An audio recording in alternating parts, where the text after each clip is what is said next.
Welcome to our channel. Today we how to authorize your Envato Elements for unlimited branding assets, complete guide step by step clearly. To start, navigate to the Envato Elements website. Log into your account using your registered email and password. Once logged in, locate the account icon in the upper right corner of the homepage. Click on the account icon to reveal a drop-down menu.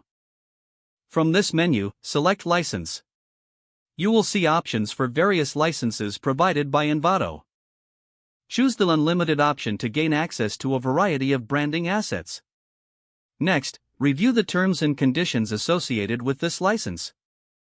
If you agree, click the Authorize button to proceed.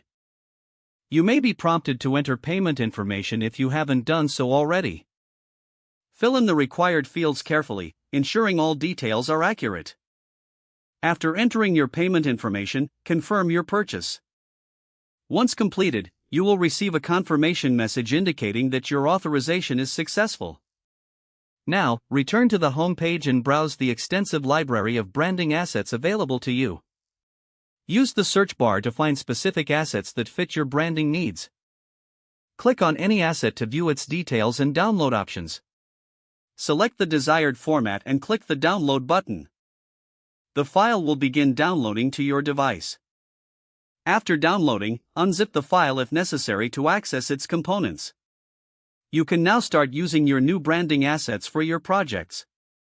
If the page does not load, refresh the browser or try again in a private or incognito window.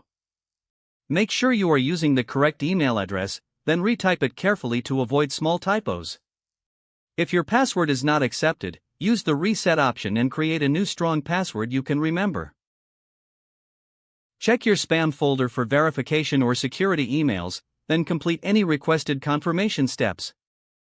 Enable two-factor authentication if available. After signing in, review your profile details so your contact information and settings are accurate and current. If you see an error message, note it down and try again after restarting your device and internet connection. Log out when you finish, especially on shared devices, to keep your account and payment information secure. If the page does not load, refresh the browser or try again in a private or incognito window. Don't forget to like this video and subscribe to our channel for more step-by-step tech guides.